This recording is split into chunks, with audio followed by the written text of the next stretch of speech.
கர்த்தரை நோக்கி சப்தமிட்டு கூப்பிடுகின்றேன், கர்த்தரை நோக்கி சப்தமிட்டு கெஞ்சுகின்றேன். அவருக்கு முன்பாக என் சஞ்சலத்தை ஊற்றுகின்றேன், அவருக்கு முன்பாக என் நெருக்கத்தை அடிக்கையிடுகிறேன். என் ஆவி என்னில் தியங்கும் போது நீர் என் பாதையை அறிந்திருக்கிறீர். நான் நடக்கின்ற வழியில் மறைவாக எனக்கு கண்ணி வைத்தார்கள்.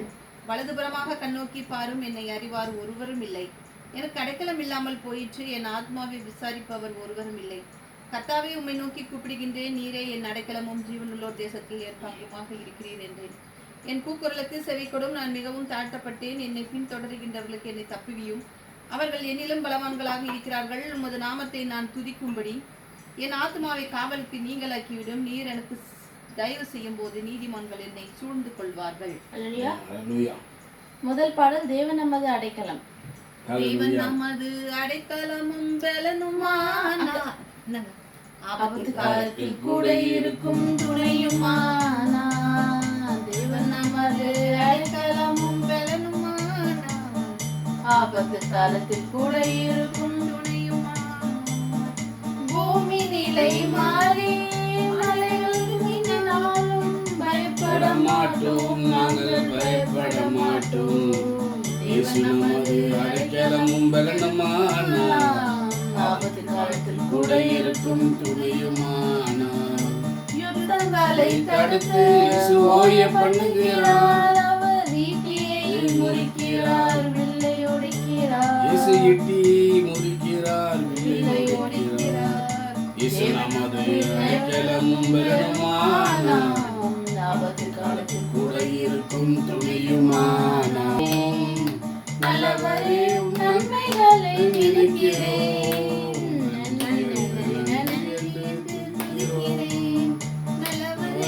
நன்மைகளை நினைக்கிறோம். நன்றியா நன்றியா ஏசையா, நன்றியா நன்றியா ஏசையா. அடிமை எங்களை இயேசு அழைத்து தாங்கி தாங்கி வழிநடத்தி வருகின்றீர். எங்கள் ஆயிரங்கள் கரங்களிலே அதிசயங்கள் ஆயிரம் இயேசுவின் கரங்களிலே. நன்றி நன்றி நன்றி என்று துதிக்கிறோம். கரம் பிடித்து வழிநடத்தும் கர்த்தரை கரைபோடு துதிபாடி போற்றுவோம். கரம் பிடித்து வழிநடத்தும் இயேசுவை களிப்போடு துதிபாடி போற்றுவோம். ஆமென், அல்லேலூயா, ஆமென், அல்லேலூயா.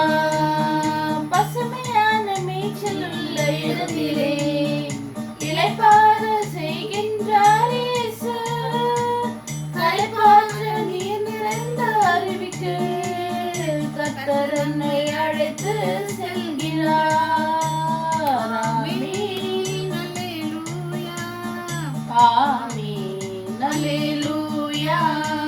யார் பிரிக்க முடியும் எங்கள் இயேசுவின் அன்பிலிருந்து?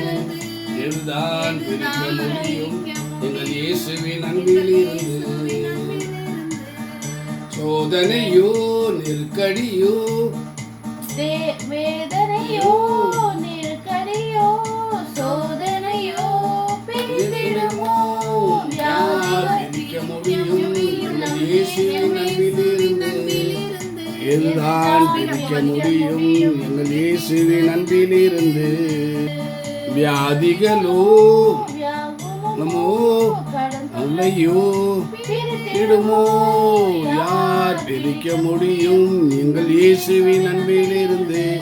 எதுதான் பிரிக்க முடியும் எங்கள் இயேசுவின் அன்பிலிருந்து?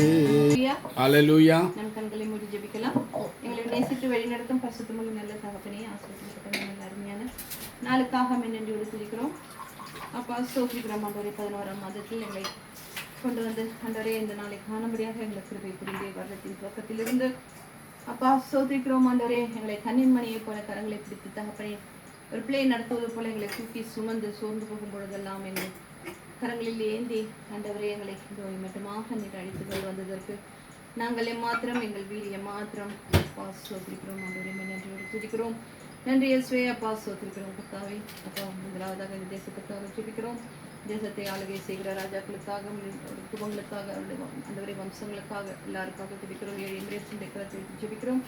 ஹல்லேலூயா. சோத்திரிக்கிறோம் ஆண்டவரே. அவர்கள் ஆண்டவரே அப்பா சோத்திரிக்கிறோம் ஆண்டவரே. அப்பா தேவனே தேசத்தை ஆண்டவரே நல்ல விதமாக ஆளுகை செய்யும்படியாக தேவனே அவர்களுக்கு ஞானத்தை கொடுத்திருக்கிறதற்காக நன்றி செலுத்துகிறோம் ஆண்டவரே. நல்ல ஆண்டவரே அப்பா சோத்திரிக்கிறோம் ஆண்டவரே. எல்லா அபிஷியல்ஸையும், எல்லா கவர்மெண்ட் செக்டர்ஸ் எல்லாவரையும் உடைய கரத்தை வைத்து ஜெபிக்கிறோம் ஆண்டவரே. தந்த தொழில் செய்கிறவர்கள், தந்த ஆண்டவரே அப்பா வாகனங்கள் வைத்திருக்கிறவர்கள் எல்லாரும் ஆண்டவரே அப்பா வைத்து வியாபாரம் செய்கிறவர்கள் ஆண்டவரே எல்லாவரையும் தேவனே உடைய கரத்தில் வைத்து ஜெபிக்கிறோம். எல்லாவரையும் காத்தரல வேண்டுமா ஜெபிக்கிறோம் ஆண்டவரே. அப்பா சோத்திரிக்கிறோம் ஆண்டவரே. அப்பா சோத்திரிக்கிறோம் ஆண்டவரே. இந்த நாட்களிலும் ஆண்டவரே அப்பா சோத்திரிக்கிறோம் ஆண்டவரே. எல்லா மிடில் ஈஸ்ட் கண்ட்ரிஸ் என்ற கரத்தை வைத்து ஜெபிக்கிறோம் ஆண்டவரே. எல்லா நாடுகளிலும் தேவனே சமாதானத்தை என் தகப்பனே நீ தந்தரல வேண்டுமா ஜெபிக்கிறோம். அப்பா சோத்திரிக்கிறோம். என்ற நீ சமாதானத்தின் தேவனை நன்றியோடு துதிக்கிறோம் ஆண்டவரே. அப்பா சோத்திரிக்கிறோம் ஆண்டவரே. இந்த நாளிலும் இந்த தேசத்திற்காக ஜெபிக்கிறோம் ஆண்டவரே. இந்த தேசத்திலே ஆண்டவரை பார்க்கும் பொழுது ஆண்டவரே எல்லாம் ஆண்டவரே வட மாநிலங்களில் நடக்கின்ற ஆண்டவரே தேர்தல்களில் எவ்வளவு முறைகேடுகள், எப்படியாக மக்கள் ஏமாற்றப்படுகிறார்கள் என்றெல்லாம் பார்க்கிறோம். இப்பொழுது அவர்கள் ஒரு புதியதாக ஆண்டவரே ஒரு அறிக்கை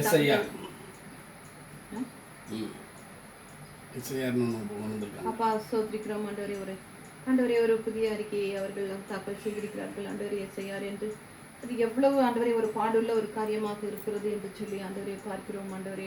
அதில் அவர்கள் கேட்கின்ற விவரங்கள் எல்லாமே ஆண்டவரே. ஏனென்றால் எல்லாரும் ஒரே இடத்துல ஜீவிப்பது இல்லை.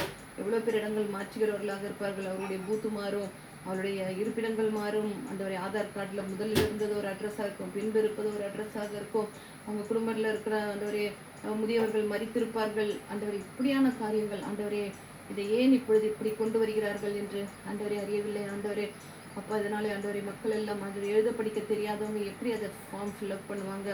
அப்பா சோத்திரம் ஆண்டவரே. அதுவும் குறிப்பிட்ட தேதிக்குள்ளே அதை கொடுக்க வேண்டும் என்றெல்லாம் ஆண்டவரே. இப்படியான காரியங்களை இந்த ஒன்றிய அரசு ஆண்டவரே சென்ட்ரல் கவர்மெண்ட் இப்படியாக கொண்டு வந்து ஆண்டவரை மீண்டும் அந்த பதவியில் தாங்கள் தான் அமர வேண்டும், அமர்ந்து ஆண்டவரை மீண்டும் சர்வாதிகார ஆட்சி செய்ய வேண்டும் என்பதற்காக ஆண்டவர்கள் தேவனே அப்பா அவர்கள் செய்கிற காரியங்கள் எல்லாம் ஒன்றுமில்லாமல் போகட்டும் தேவனே. தேசத்தை காத்துக்கொள்ளுங்க அப்பா சோத்திரிக்கிறோம் கர்த்தாவே. அது எவ்வளவு ஒரு ஆண்டவரே இவர் மீண்டுமாக ஆட்சிக்கு வந்தால் ஆண்டவரே அப்பா ஆண்டவரே அவர்களுடைய மக்கள் ஆண்டவரே தான் ஆண்டவரே எல்லாவற்றிலும் ஆண்டவரே செழித்தோங்கி காணப்படுகிறார்கள் ஆண்டவரே. மக்கள் எல்லாரும் ஆண்டவரே வேலை வாய்ப்புகள் குறைவு ஆண்டவரே. பிள்ளைகளுடைய படிப்புகள் எவ்வளவு பாதிக்கப்படுகிறதாக இருக்கிறது என்று சொல்லி பார்க்கிறோம் ஆண்டவரே.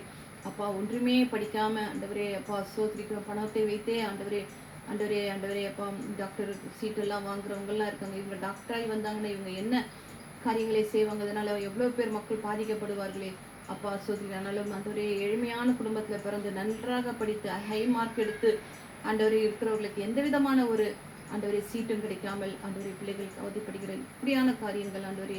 அது மாத்திரம் இல்லாமல் அதிகமாக ஆண்டவரே இந்த போதைப் பொருட்கள் எல்லாம் ஆண்டவரே அப்பா இப்படியாக விநியோகம் செய்யப்படுகிறது. ஸ்கூல்ஸ்லேயே ஆண்டவரே. அது காலேஜ்னா கூட ஒரு வயசு பிள்ளைங்கன்னு சொல்லலாம். ஸ்கூல்லலாம் ஆண்டவரே சிறு வயதிலேயே பிள்ளைகள் எல்லாம் இந்த ஆண்டவரே ட்ரக்ஸுக்கு அடிமையாகி விடுகிறார்கள் என்றெல்லாம் பார்க்கிறோம் ஆண்டவரே. பாதுகாப்பு இல்லை, பெண்களுக்கு பாதுகாப்பு இல்லை ஆண்டவரே. அப்பா சோத்திரிக்கிறோம் ஆண்டவரே. இப்படியான காரியங்கள் போதையினாலும் ஆண்டவரே குடிப்பழக்கத்தினாலும் ஆண்டவரே எல்லாம் ஆண்டவரே வேலை இல்லாததினாலும் மற்றவர்களிடத்திலிருந்து குணம் பறிப்பதிலும் பொருட்களை பறிப்பதிலும் இப்படியான காரியங்களை செய்து கொண்டு வருகிறார்கள் என்றெல்லாம் பார்க்கிறோம். தேவனே நல்ல தலைவரை தேவனே தாங்கப்பா. ராகுல் காந்தியை தான் எவ்வளவோ கடினமாக அவர் உடைத்துக் கொண்டிருக்க அந்த ஒரு மனுஷன்தான் ஆண்டவரே அவர்கள் செய்கிற திருட்டுத்தனங்கள் எல்லாவற்றையும் ஆண்டவரை வெளிப்படுத்தி கொண்டிருக்கிறார். அவர் கூட சேர்ந்து ஆண்டவரை அவரோடு கூட சேர்ந்து கைகோர்த்து செய்வதற்கு யாரும் முன் வருவது இல்லை என்று பார்க்கிறோம் ஆண்டவர். ஏன்னா ஒரு அரசு பதவியில் வந்துட்டான ஒரு அரசியல்வாதியாக வந்துட்டா ஆண்டவரே அவன் 10 தலைமுறைக்கு அவன் பணம் சேர்த்து வைக்கலாம். அந்த ஒரு குறிக்கோளை தான் ஆண்டவர் எல்லாரும் அரசியலுக்கு வரணும்னு இருக்கிறாங்களே தவிர மக்களுக்கு நல்லது செய்யணும்னு சொல்லி இன்ன வரைக்கும் யாருமே வந்தது கிடையாது என்றெல்லாம் பார்க்கிறேன். இந்த நடிகன் கூட வரானா ஆண்டவரே அது சுத்தமாகவே தமிழ்நாடே அழிக்கக்கூடிய ஒரு காரியமாகத்தான் இருக்கும் என்று சொல்லி பார்க்கிறோம் ஆண்டவர். அவனுக்கே ஒன்றும் தெரியல அரசியல், ஆனால் அவன் ஏன் வரான்னு தெரியல. இப்படியான காரியங்கள் இயேசு சுவாமி அப்பா தேவனே அப்பா நடந்து கொண்டு வருகிறது என்றெல்லாம் பார்க்கிறோம். ஹல்லேலூயா சோத்திரிக்கிறோம் கர்த்தாவே தேவனே அப்பா சோத்திரிக்கிறோம் ஆண்டவரே. கிறிஸ்துவர்கள் எல்லாம் எப்படியாக ஒடுக்கப்படுவார்கள், எப்படி இஸ்லாமியர்களை அவர்கள் ஒடுக்கினார்களோ, ஒடுக்கி கொண்டு வருகிறார்களோ, ஏதாயிலும் ஒரு காரியத்தை இவர்களே செய்துவிட்டு அந்த பழியை கிறிஸ்துவர்கள் இஸ்லாமியர்கள் மீது பழி போட்டு அவர்கள் தீவிரவாதிகள் என்று முத்திரை குத்தி அவர்களுக்கு வாக்களிக்கும் உரிமைகள் எல்லாம் பறிக்கப்படுகிறதோ, இப்படியான காரியங்கள் எல்லாம் ஆண்டவரே கிறிஸ்துவர்களுக்கும் நடைபெறும் என்று சொல்லி பார்க்கிறோம் ஆண்டவரே. ஹல்லேலூயா. கடைசி லாஸ்ட் மெசேஜ் எடுத்தேன்னா ஆலயத்தினுடைய பிரமாணம் என்ன என்பதை குறித்த காரியத்தை நான் எடுத்தேன் என்று சொல்லி பார்க்கிறேன். இந்த நாட்களிலும் இந்த கடைசி நாட்களில் நான் எப்படி இருக்கணும் அப்படின்னு சொல்லி பார்த்தோம்னா, ரொம்பவும் எப்படி இருக்க வேண்டும், கவனமாக இருக்க வேண்டும் என்று சொல்லி எல்லாச்சும் பார்க்கிறோம். கவனமாக இருக்க வேண்டும் அப்படிங்கிறது ஒரு முக்கியமான அவசியமாக இருக்கிறது என்று சொல்லி பார்க்கிறோம். என்ன அப்படின்னா, எதை நம்ம ரொம்ப இந்த காலத்தை நம்ம எதை ரொம்ப கான்சென்ட்ரேட் பண்ணணும்னா, நம்முடைய நெற்றியில பொறிக்கப்பட்டிருக்கின்ற தேவனுடைய நாமத்தை குறித்து நம்ம என்ன செய்யணும், நமக்குள்ள அந்த ஒரு வைராக்கியம் நமக்கு அவசியமா இருக்கணும். நம்முடைய நெற்றியில வந்துட்டு என்ன இருக்கணும், ஒரு தேவனுடைய நாமம் நமக்கு என்னப்பட்டதா இருக்குது, தரிக்கப்பட்டதாக இருக்கிறது என்று சொல்லி பார்க்கிறோம். எரேமியா 14:9b. எரேமியா 14:9b.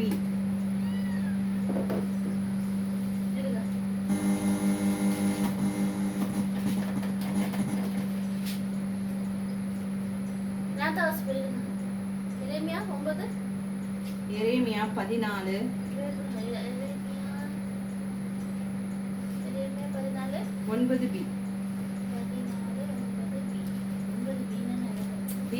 ஃபர்ஸ்ட்ல செகண்ட். கர்த்தாவே, நீர் எங்கள் You, O Lord, are in the midst of us and we are called by your name.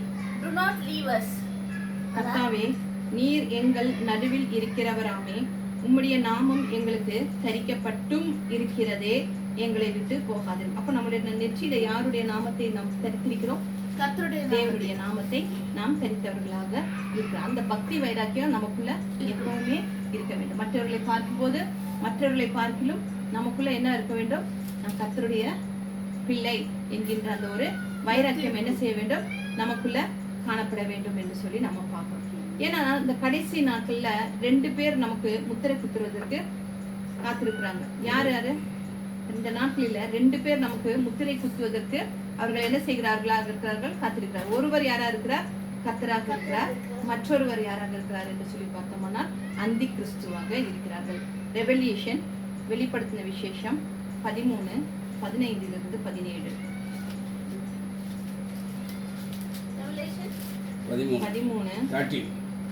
13:15-17 படிங்க. மேலும் அம்மிருகத்தின் சொரூபம் பேசத்தக்கதாகவும் மிருகத்தின் சொரூபத்தை வணங்காத யாவரையும் கொலை செய்யத்தக்கதாகவும், மிருகத்தின் சொரூபத்திற்கு ஆவியை ஒப்பு கொடுக்கும்படி அதற்கு சத்துவம் கொடுக்கப்பட்டது. அது சிறியோர் பெரியோர், ஐஸ்வர்யவான்கள், தரித்திரர், சுவாதீனம், அடிமைகள், இவர்கள் யாவரும் தங்கள் தங்கள் வலது கரத்திலாவது நெற்றிலாவது ஒரு முத்திரையை மேலும் பெரும்படிக்கு அந்த மிருகத்தின் முத்திரையாவது அதில் நாமத்தையாவது அதில் நாமத்தில் இலக்கையாவது தரித்துக் கொள்ளுகிறவன் தவிர வேறு ஒருவனும் விற்கவும் கூடாதபடி செய்தது. இதிலே ஞானம் விளங்குகிறது. இந்த மிருகத்தின் இலக்கத்தை புத்தியுடையவன் கணக்கு பார்க்க கடவன். இது மனுஷனுடைய இலக்கமாய் இருக்கிறது. அதனுடைய இலக்கம் 666. அப்போ என்ன சொல்லப்பட்டிருக்குது, ஒரு முத்திரையை பெரும்படிக்கு அந்த முத்திரையாவது அந்த நாமத்தையாவது இலக்கத்தையாவது தரித்து கொள்கின்றவனை தவிர வேற ஒருவருக்கும் என்ன செய்ய முடியாது, கொல்லவும் விற்கவும் முடியாது. அப்போ 2 பேர் நமக்கு என்ன செய்ய வருகிறார்கள், முத்திரையிடுவதற்கு வருகிறார்கள் என்று சொல்லி பார்க்கிறோம். ஒருத்தர் கர்த்தருடைய நாமம், இன்னொன்று அந்தி கிறிஸ்து. 2 பேரும் முத்திரையிடுவதற்கு என்ன செய்கிறார்கள், கடைசி நாட்களில் வருகிறவர்களாக இருக்கிறார்கள் என்று சொல்லி நாம பார்க்கிறோம். அப்போ இந்த அந்தி கிறிஸ்துவின் ஆவி முத்திரையிடுவதற்கு தயாராக இருக்குது. அதே போல தேவனுடைய தூதர்களும் என்ன செய்றாங்க, தன்னுடைய ஜனத்தினுடைய நெற்றியில முத்திரையிடுவதற்கு அவங்களும் தயாராக இருக்கிறார்கள் அப்படின்னு சொல்லி பார்க்கிறோம். அப்போ இந்த காலத்தை நம்ம அப்ப எப்படி பயன்படுத்திக் கொள்ள வேண்டும்? ஜாக்கிரதையாக நம்ம என்ன செய்ய வேண்டும்? கவனமாக நடக்க வேண்டியதாக இருக்கிறது என்று சொல்லி பார்ப்போம். அப்போ என்ன சொல்லப்பட்டிருக்கிறது வேதத்துல? அவருடைய நாமத்தினாலே நம்முடைய கொம்பு உயரும், நம்முடைய தலை நிமிர்த்தப்படும் என்று சொல்லி நாம பார்க்கிறோம். அப்போ சொல்லி பார்க்கிறோம். வெளிப்படுத்தின விசேஷம் 1:9.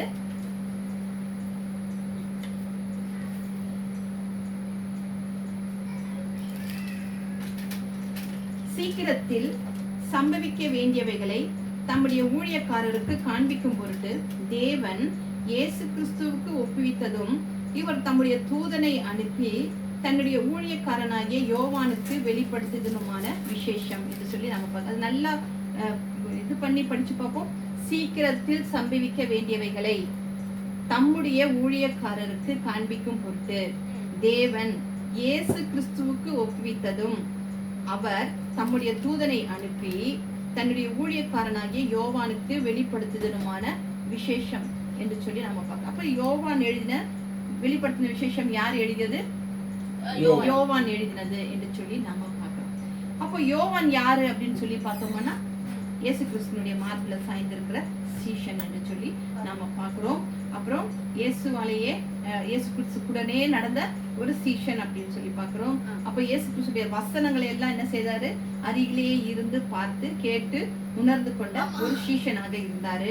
அது மாத்திரம் இல்லாம இயேசு கிறிஸ்துனுடைய அற்புதங்களையும் அடையாளங்களையும் அதிசயங்களையும் தீர்க்க தரிசனங்கள் எல்லாம் நிறைவேறினது எல்லாமையும் இயேசு எப்படிப்பட்டவர் அப்படிங்கறதை அறிந்ததையும் பெந்தெகோஸ்தே நாள்ல மேல இருந்து தேவ ஆவியை பெற்றதிலும் ஊழியத்திலும் எல்லா காரியத்தையும் பார்த்த ஒரு தேவ மனிதன் என்று சொல்லி நாம பார்க்கிறோம். யாரை குறித்து? யோவானை குறித்து நாம் பார்க்கிறோம். அப்போ இந்த தேவ மனுஷன் நம்ம யோவானை யோவான் என்ன பண்றாரு?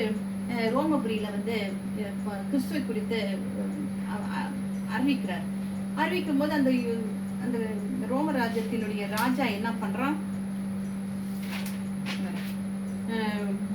அந்த ராஜா என்ன பண்றான்? இயேசு கிறிஸ்துவை குறித்து பிரசங்கித்ததுனால அவரை கட்டி என்ன பண்றாங்க? பத்துமுத்தீவில கொண்டு அவர் என்ன செய்ய சொல்றாங்க? போட்டுற சொல்றாங்க. ஏன்னா இவர் இங்க இருந்தாருன்னா இயேசு கிறிஸ்து சொல்லி நிறைய பேர் என்ன செய்வாரு? கிறிஸ்துக்குள்ளாக ஆக்கிடுவார் அப்படின்னு சொல்லி அவரை பத்முத்தீவில கொண்டு போட்டுடணும். அதுவும் பத்முத்தீவு அந்த காலத்துல எல்லாம் நம்ம கேள்விப்பட்டிருக்கோம். ரொம்ப பெரிய கொலை செஞ்சவங்க, பெரிய கொடூரமான கொலைகள் எல்லாம் செய்தவங்க எல்லாம் அந்தமான்ல ஏதோ ஒரு தீவு இருக்கும்னு சொல்லுவாங்க. சுத்தி அவங்க தப்பிச்சு போக முடியாத அளவுக்கு எங்கேயோ ஒரு நடுக்கடல்ல ஒரு ஜெயில் இருக்கும். அங்கிருந்து எப்படியும் தப்பிச்சு போக முடியாது. அந்த மாதிரி ஒரு இடத்துல தான் சிறை வைப்பாங்க அப்படின்னு சொல்லி சொல்லுவாங்க. அதே மாதிரி தான் மெக்சிகோல கூட எங்கேயோ ஒரு இடத்துல ஒரு சிறைச்சாலை இருக்குன்னு சொல்லுவாங்க. பெரிய கொலைக்காரர் அந்த மாதிரி ஒரு இடத்துல என்ன பண்றாங்க? யோவானை கொண்டு என்ன செய்யறாங்க? சிறை வைத்து விடுகிறாங்க. சிறை வச்சுட்டோன்னே அங்க நிறைய கொலைக்காரர்கள் இருந்தாலும் இவரை என்ன செய்யறாங்க? ஒரு தனியாக ஒரு இடத்துல இவரை சிறையில வைத்து விடுகிறாங்க. அப்போ அங்க அவரை மாத்திரம்தான், யார் மாத்திரம் இருக்கிறார்? யோவான் மாத்திரம்தான் பத்துமுத்தீவில என்ன செய்யப்படுகிறார்? தனித்து விடப்பட்டவராக இருக்கிறார் என்று சொல்லி நம்ம பார்க்கிறோம். அப்போ பத்துமுத்தீவில கொண்டு விட்டுறாங்க. அப்போ அங்க இப்போ இங்க இருந்தாருன்னா இயேசு கிறிஸ்துவ குறித்து பேசுவார் கொள்வார். அங்க பத்துமுத்தீவில யாருமே இல்லை. யார்கிட்ட அவர் இயேசு கிறிஸ்துவ குறித்து பேச முடியும்? யார்கிட்டயுமே பேச முடியாது. அப்ப இங்க இருந்திருந்தாருன்னா அவருடைய நாமத்தை பிரஸ்தாபப்படுத்தி இருப்பாரு. அப்புறம் இப்படியான காரியங்களை எல்லாம் செய்திருப்பாரு. தேவ ஆவியினால இவர் செய்யற காரியங்களை தடை செய்யறதுக்காகத்தான் என்ன செஞ்சாங்க? அவரை கொண்டு பத்முத்தீவில கொண்டு அனுப்பிட்டாங்க அப்படின்னு சொல்லியிருப்பாங்க. பத்துமுத்தீவுக்கு போன உடனே அவர் செஞ்ச முதல் ஊழியம் என்னன்னா, ரொம்ப என்னவா இருந்ததுன்னா, அதிகமான ஒரு வல்லமை உள்ள ஒரு ஊழியம் பிறப்பதற்குரிய ஒரு இடமாக இருந்தது. ஏன்னா அங்கிருந்து தான் அவர் என்ன செய்கிறது? கர்த்தரோடு கூட தனிமையில் இருந்து உறவாடுகிறவராக இருக்கிறார். கர்த்தர் அவரோடு பேசி இனி நடக்க போகிற சம்பவங்கள் எல்லாம் எப்படிப்பட்டதாக இருக்கும், இனி வரப்போகிற காரியங்கள் எல்லாம் எப்படிப்பட்டதாக இருக்கும் என்பதை குறித்து யோவானோடு அவர் தனித்து பேசுகிறவராக இருக்கிறார் என்று சொல்லி பார்த்தா, அப்ப அவரை சுற்றிலுமே யாருமே இல்லை. ஒரு தீவுன்னு சொன்னா எப்படி இருக்கும்னு சொல்லுவாங்க இல்லையா? எந்த ஒரு இதுவும் இருக்காது. அப்படி இருக்கும்போது அப்போ அங்கிருந்து தான் அவர் என்ன சொல்கிறாரு? இனி வரப்போகிற சந்ததிமார்களுக்கு இதை தெரியப்படுத்து. இனி இப்படி எல்லான காரியங்கள் எல்லாம் இப்ப நம்ம அப்பெல்லாம் நமக்கு அது சொல்லியிருந்தாங்கன்னா நமக்கு புரிஞ்சிருக்குமா, இப்படியான காரியங்கள் எல்லாம் வரப்போகுது அப்படின்னு சொல்லியிருந்தோம்னா நமக்கு எதுவுமே புரிஞ்சிருக்காது. ஆனா இப்ப நமக்கு வந்து கர்த்தராகிய இயேசு கிறிஸ்து தெரிந்து கொள்ளும் போதுதான் காலங்கள் எல்லாம் எப்படி இருக்குது, எப்படி அந்த கிறிஸ்துவானவன் இருக்கிறான். இப்ப அந்த காலத்துல நமக்கு இப்படி ஒரு போன் கையில வரப்போகுது, இந்த மாதிரி அதையே பார்த்து பேசலாம் அப்படிலாம் சொன்னோம்னா அப்பெல்லாம் நம்ம எப்படி நம்பி இருப்போமா? நம்பி இருக்க மாட்டோம் இல்லையா? இப்படியாக ஒரு மிஸ்ரி வரப்போகுது, உட்காந்த இடத்துல இருந்தே சுவிட்சை போட்டோம்னா அது ஆன் ஆகும், உட்காந்த இடத்துல போட்டோம்னா அது பேசும், டைம் கேட்டா சொல்லுது, எது சொல்லுது? அலெக்சா. அலெக்சா வந்து என்ன சொல்லுது? டைம் கேட்டா சொல்லுது. எதை கேட்டாலும் இந்த பாட்டை போட்டுனா டக்குன்னு அது என்ன செய்யுது? அதே போட்டு விட்டுருது. அப்ப இப்படியான ஒரு காரியங்கள் எல்லாம் வரும்னு நம்ம அந்த காலத்துல நம்ம நினைச்சிருக்கவே மாட்டோம் இல்லையா? அதே போலத்தான் அவர் என்ன சொல்கிறாரு, இனி வரப்போகிற சந்ததிமார்களுக்கு நீ என்ன சொல்லு, இந்த மாதிரி காரியங்கள் எல்லாம் வரப்போகிறது, அதுக்கு வந்துட்டு நீங்க என்ன செய்ய வேண்டும்? விலகி நின்று உங்களுடைய நீங்களே காத்துக் கொள்வதற்கான காரியங்களை குறித்து அவர் என்ன செய்கிறவராக இருக்கிறார்? கர்த்தர் அவரோடு கூட பேசுகிறவராக இருக்கிறார் என்று சொல்லியிருக்காங்க. அதே போலதான் கர்த்தர் நம்மளை வந்து ஒரு ஸ்தானத்துல வச்சிருப்பாரு. என்ன, அப்போ நம்ம ஒரு ஸ்தானத்துல வச்சு நம்ம பயன்படுத்துகிறார், அப்படி பயன்படுத்துகிறார், எல்லாம் செய்கிறார் என்று சொல்லி ஆனா நாம ஒரு தனி மனிதன், அப்போ நம்ம ஒரு தனி மனிதனா இருக்கிறோம். ஒரு ஜனக்கூட்டம் இல்லாத ஒரு இடம், ஒருத்தரும் பேசுறதுக்கு இல்ல, அப்புறம் சுவிசேஷம் அறிவிக்க முடியாத ஒரு இடமா இருக்குது, அப்புறம் நண்பர்கள் எல்லாம் இல்ல, ஒரு வெளி உலக தொடர்பே இல்லாத ஒரு தீவுக்கு நம்ம தூக்கி போட்டோம்னா நமக்கு எப்படி பிடிக்கும்? எப்படி இருக்கும்? நம்ம எப்படி இருப்போம் சொல்லுங்க? ஒரு ஒரு பைத்தியம் முடிச்ச மாதிரி இருக்கும் இல்லையா? ஐயோ யாருமே இது இருக்காங்களே, எனக்கு ஒரு மாதிரி இருக்குது அப்படின்னு சொல்லி சிலரெல்லாம் என்ன செய்வாங்க, இந்த ஜெயிலெல்லாம் போட்டாங்கன்னா இருட்டறையில போட்டுடுவாங்கன்னு சொல்லுவாங்க. எல்லாத்தையுமே மூடிடுவாங்க, லைட் கூட இருக்காதுன்னு சொல்லுவாங்க. ஏன்னா அவங்களுடைய இது என்னாகும், அவங்களுடைய என்ன சொல்லுவாங்க, ரொம்ப ஒரு மாதிரி ஒரு சைக்கலாஜிக்கலா அது அவங்களை வந்து அஃபெக்ட் பண்ணும் அப்படின்னு சொல்லி பாக்குறோம். அப்போ நம்மளே அந்த மாதிரி ஒரு இடத்துல தூக்கி போட்டாங்கன்னா நம்ம வந்து இவரை போல ஒரு வலிமையான ஊழியக்காரராக நம்மளெல்லாம் மாற முடியுமானா நிச்சயமாக உள்ள விசுவாசமும் நம்மளை விட்டு போயிடும். நான் இவருக்காக இவ்வளவு ஊழியம் செஞ்சேனே, நான் இவருக்காக இவ்வளவு ஊழியம் செஞ்சேன், இவ்வளவு ஆத்மாக்களை நான் ஆதாயப்படுத்தினேன், கடைசியில அப்படின்னுட்டு நம்ம உடனே யார குற்றம் சொல்லுவோம்? எடுத்த உடனே உங்களுக்கு என் மேல என்ன இவ்வளவு இதுவா, நான் வந்து உங்களுக்காக இவ்வளவு செஞ்சேனே அப்படின்னு சொல்லி நம்ம என்ன செய்வோம்? இது பண்ணுவோம். ஆனா அவருக்கு அங்க வந்துட்டு என்ன யாருமே என்ன எப்படியா இருக்கிறாரு? தனித்து இருக்கிறார் அப்படின்னு சொல்லி நம்ம பாக்குறோம். அப்ப இந்த காலத்துல நம்ம வந்துட்டு அவர் ஆனா அவர்ல என்ன சொல்றாரு? அந்த வெளிப்படுத்திய விசேஷம் 1:9 என்னுடைய ஊழியக்காரன் என்று சொல்லப்படுகிற யோவான் அப்படின்னு சொல்லி ஊழியக்காரன் சொல்லும் போது அந்த காலத்துல அவங்க எல்லாம் எப்படியாக இருந்தார்கள்? ரொம்பவும் ஹம்பிளான பர்சன்ஸா இருந்தாங்கன்னு சொல்லி. அப்ப இந்த காலத்துல ஊழியக்காரர்கள் எல்லாம் எப்படி இருக்கிறாங்க அப்படின்னு சொல்லி பார்ப்போம்னா அவங்க எல்லாம் என்ன சொல்றாங்க? என்னை சுத்தி ஒரு 5000 பேர் 10,000 பேராவது இருக்கணும், அப்பதான் நான் வந்து ஒரு வெள்ளமையான ஊழியக்காரனா இருப்பேன். நான் கார்ல வருவேன், கார்ல வந்து முன்னதும் நீங்க தான் ஒரு 10 பேர் வந்து என்ன செய்யணும்? ஒருத்தர் டோரை திறக்கணும், ஒருத்தர் வந்து கையில் இருக்க சூட்கேஸை எடுத்துட்டு போகணும். இப்படியான பந்தா பண்றவங்க எல்லாம் என்ன செய்யறாங்க? இந்த காலத்துல அதிகமா இருக்கிறாங்க அப்படின்னு சொல்லி நாம பாக்குறோம். இப்படி ஒரு பிம்பமான ஒரு இது இருந்தா தான் அவங்க தங்களை என்னன்னு சொல்றாங்க? கர்த்தர் என் கூட மட்டும்தான். அப்போ அவங்க என்ன சொல்றாங்க? என்கிட்ட தான் பேசுவாரு, நீங்க உங்க தேவைகளை எல்லாம் என்கிட்ட சொல்லுங்க அப்படின்னு சொல்றாங்க. இல்ல, அவர் எல்லாருக்கூடமே என்ன செய்கிறவரா இருக்கிற, பேசுகிறவரா இருக்கிற. இப்ப யோவான் தனித்து இருக்கும் போது அவர்கிட்ட வெளிப்படுத்தி நீங்க நடத்த போகிற காரியங்களை அவர் வெளிப்படுத்தின சுவிசேஷத்தையே அவரு எழுத வைத்தார் என்று சொல்லி நம்ம பார்க்கிறோம். அப்போ இப்படியாக ஒரு பிம்பங்களை தான் இன்னைக்கு இருக்கிற என்ன செய்யறாங்க? ஊழியக்காரர்கள் தங்களுக்கு இது பண்ணி கொள்கிறார்கள் என்று சொல்லி கன்சிடர் பண்றாங்க அப்படின்னு சொல்லி பார்க்கிறோம். ஆனா இங்க வந்து வேதம் வந்து என்ன சொல்லுது? பவர்ஃபுல்லான ஊழியக்காரன் யார சொல்லுது? கர்த்தரா யார சொல்கிறது?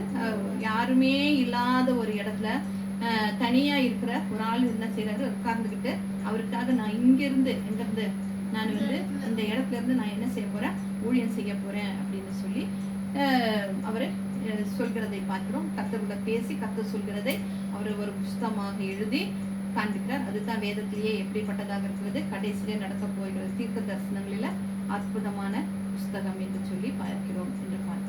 அப்போ யாருக்குமே வெளிப்படுத்தாத ஒரு காரியத்தை யாருக்கு வெளிப்படுத்தினார்? யோவானுக்கு வெளிப்படுத்தினார் என்று சொல்லி பார்க்கிறோம்.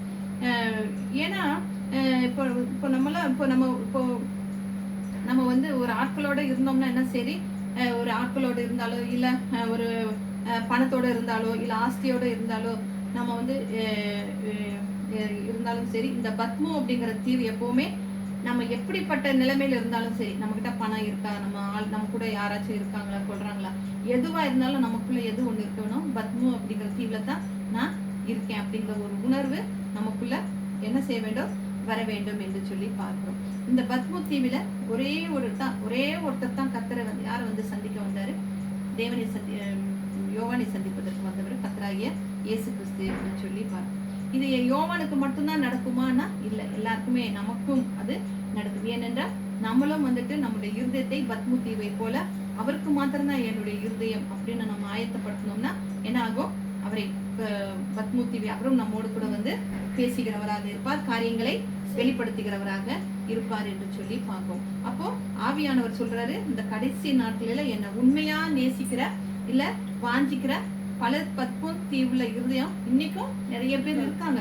எவ்வளோ அந்த பழைய ஊழியக்காரர்கள் எல்லாம் பார்த்தீங்கன்னா எவ்வளோ நடந்து போய் வெறும் ஒரு 2 போடுறதுக்கு ஒரு ஜிப்பாவும் ஒரு வேஷ்டியும் ஒரு கையில ஒரே ஒரு பை எடுத்துக்கிட்டு மலைகள் காடுகள் எல்லாம் போய் பத்மு தீவை போல ஊழியம் செய்தவர்கள் எல்லாம் இருக்கிறார்கள். இப்பவும் நிறைய பேர் இருக்கிறாங்க. அவங்களுடைய இருதயம் எல்லாம் எப்படியா இருக்கிறது, பத்மு தீவை போல இருக்கிறது என்று சொல்லி பார்க்கிறோம்.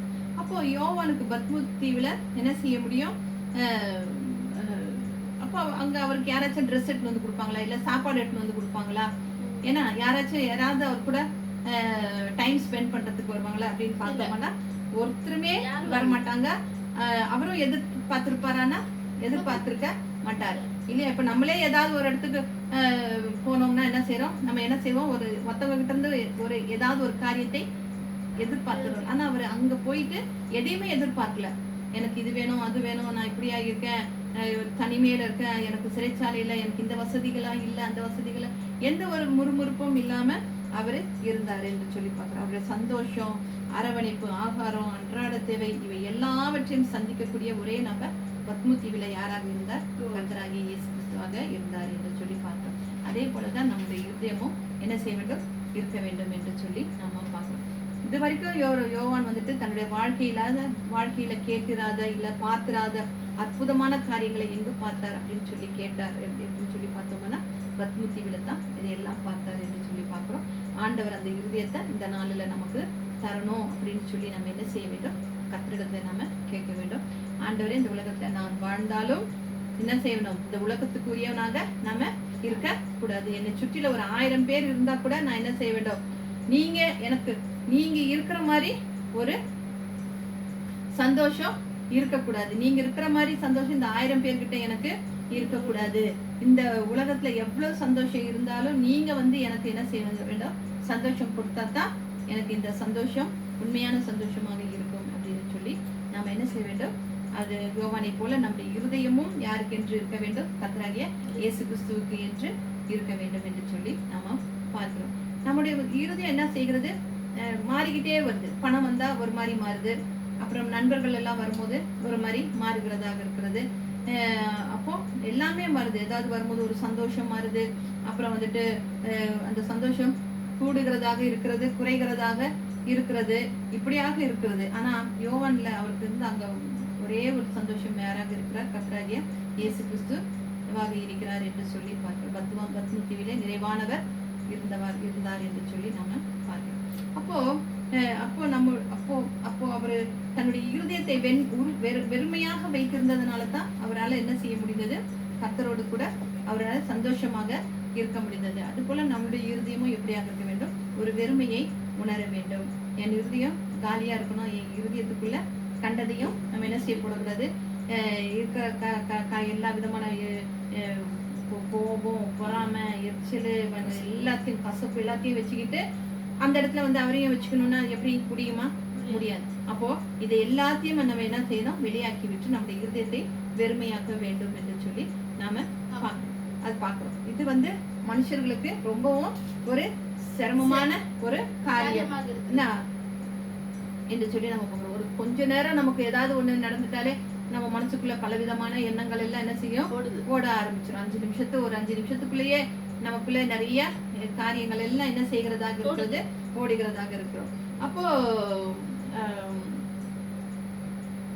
ஓடுகிறதாக இருக்கிறது என்று சொல்லி அது ஏனென்றால் அது ஒரு மனுஷனுடைய ஒரு இயல்பாக இருக்கிறது என்று சொல்லி நம்ம பார்க்கிறோம். அப்போ யோவானுடைய நண்பர்கள் எல்லாம் என்ன, மற்ற சீஷர்கள் எல்லாம் என்ன செஞ்சாங்க, பயங்கரமான ஊழியம் செஞ்சு அப்புறம் அவங்கள பிரபலமாகிட்டு இருக்காங்க. ஆனா ஏன் இவர் மட்டும் எங்க இருக்காருன்னா பத்மு தீவில இருக்கிறாரு, மிகவும் சந்தோஷத்தோட இருக்கிறாரு, கர்த்தராகிய இயேசு கிறிஸ்துவோட இருந்துகிட்டு பார்த்துக்கிட்டு இருக்கிறாரு. அதுவும் ஊழியம் செய்யற மற்ற சீஷர்கள் எல்லாம் விசுவாசத்துல ஓடி அவங்களுக்கு கிடைத்த கிருபையில ஓடிக்கிட்டு இருக்காங்க. ஆனா நான் அப்படி இல்லை.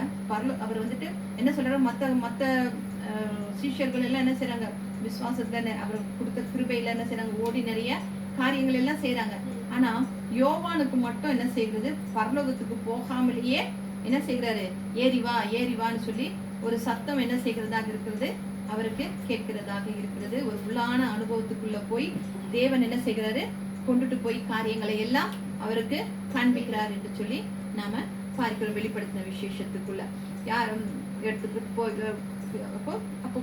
ஏன் அப்படி எடுத்துட்டு போனா, அவரோட இருதயம் வெறுமையாக இருந்ததுனால தான் அவர் வந்துட்டு என்ன செய்கிறாரு, இப்படியான காரியங்களை எல்லாம் கண்டு அவர் எல்லாவற்றையும் என்ன செய்கிறவராக இருக்கிறார், வெளிப்படுத்தின விசேஷத்தை எழுதுகிறவராக இருக்கிறார் என்று சொல்லி பார்க்கிறோம். கர்த்தர் நமக்கு என்ன கொடுத்திருக்கிறாரு, கிருபையை கொடுத்திருக்கிறாரு, நம்மளை அபிஷேகித்திருக்கிறாரு, நம்ம நடத்துக்கிறாரு. ஆனா சில உன்னதமான காரியம், எதிர்காலத்துக்குரிய காரியம், அப்புறம் நம்முடைய சந்ததிமாருக்கு, நம்முடைய பிள்ளைகளுக்கு, வரப்போகிற பிள்ளைகளுக்கு, இவர்களுக்கெல்லாம் நம்ம என்ன செய்ய வேண்டும், இந்த காரியங்களை குறித்து நம்ம பேச வேண்டும். நம்முடைய சங்கீதத்துல நம்ம பார்க்கும்போது இவைகளை குறித்து அவைகளை குறித்து என்று சொல்லி சங்கீதம் 81, 82 இவைகளை உன் பிள்ளைகளுக்கு இப்படியான நடந்துச்சு, கர்த்தர் இப்படியாக அவர்களை நடத்தினார், இவைகளை உன் பிள்ளைகளுக்கு சொல்லு, அவை அப்படின்னு சொல்லி ஒரு தெரியுமா ஒரு சங்கீதம் இருக்கிறது என்று சொல்லி, அப்படியாக இப்படியான காரியங்களை குறித்து நீ இந்த வரப்போகிற காரியங்கள் எவ்வளவு நம்ம பார்க்கிறோம் இல்லையா, இல்லாத காரியம், இப்போ நடக்கிற காரியங்கள் எல்லாம் பார்க்கும் பொழுது எப்படியாக இருக்கிறது, மிகவும் பயத்தை, ஐயோ இனி வரப்போகிற பிள்ளைங்கள் எல்லாம் இந்த உலகத்தை எப்படி ஏன் வரைக்கும் என்ன செய்கிறதாக இருக்கிறது, இதுக்கப்புறமும் என்ன வரப்போகிறது என்று நாம் அறியும். ஒருத்தர் சொல்றாரு, இப்பெல்லாம் எல்லாருமே கையில போன் அப்படியே என்ன செய்கிறது தான், கையில அப்படியே ஒட்டிக்கிட்டு தான் இருக்கு அப்படின்றாங்க இல்லையா. அதை நம்ம என்ன செய்யறதே இல்லை, கீழே வைக்கிறதே இல்லை, அது என்ன செய்யறது, நம்மளுடைய கைகளோடு இருக்கிறது. இனி வரப்போற காலத்துல அந்த போனை எடுக்கிறதுக்கு கூட மனிதர்கள் என்ன செய்வார்களாம், பயப்படுவாங்களாம். அந்த அளவுக்கு கொடுமையான காரியங்கள் எல்லாம் இந்த போன்னாலேயோ, இந்த இனி வரப்போகிற இந்த விஞ்ஞான காரியங்களினாலேயோ அப்படியான காரியங்கள் எல்லாம் நடைபெறுகிறதாக வரும் என்று சொல்லி நாம பார்க்கிறோம். ஏன்னா இப்ப நம்மளுடைய கண்ணையே நம்ப முடியல, இது உண்மையா, இது பொய்யா, இது அப்படிங்கறத நம்மளால என்ன செய்ய முடியல, பார்க்க முடியாத காரியங்கள் எல்லாம் நடைபெறுகிறதாக இருக்கிறது என்று சொல்லி நாம பார்க்கிறோம். அப்போ நம் எவ்வளவோ காலங்கள் கடந்து இந்த புஸ்தகம் படிச்சா நம்ம என்ன செய்யப்படுகிறோம், ஆச்சரியப்படுகிறோம் இல்லையா. இந்த புஸ்தகத்தை எல்லாம் நம்ம என்ன செய்கிறோம், நம்ம ஆச்சரியத்தோட, ஆனா இன்னமும் நமக்கு அதை படிக்கும் போது நிறைய காரியங்கள் என்ன செய்கிறதா இருக்கிறது, விளங்காததாக இருக்கிறது இல்லையா. அதுல 7 கலசங்கள், 7 சபைகள் இல்லையா, 7 முத்திரைகள், இவைகள் எல்லாம் 7 என்று வருகிறதாக இருக்கிறது என்று சொல்லி சும்மா நம்ம என்ன பண்றோம், அப்படியே படிச்சுக்கிட்டு போயிடும். ஆனா ஒவ்வொரு காரியத்தையும் இந்த முதல் வசனத்தையே நம்ம பார்க்கும்போது தேவன் வந்து அதை இயேசு கிறிஸ்துக்கு தெரியப்படுத்துறாரு. இயேசு கிறிஸ்து அதை தன்னுடைய ஊழியக்காரனாகிய யாருக்கு தெரியப்படுத்துகிறார், 12 ஊழியக்காரர்கள் இருக்கிறாங்க இல்லையா. பேதுருக்கு கூட சொல்லியிருக்கலாம், பவுலுக்கு கூட சொல்லியிருக்கலாம். ஆனா அவர் யாரை மாத்திரம் தெரிந்து கொண்டார், யோவானை மாத்திரம் தெரிந்து கொண்டு யோவானுக்கு என்ன செய்கிறார்,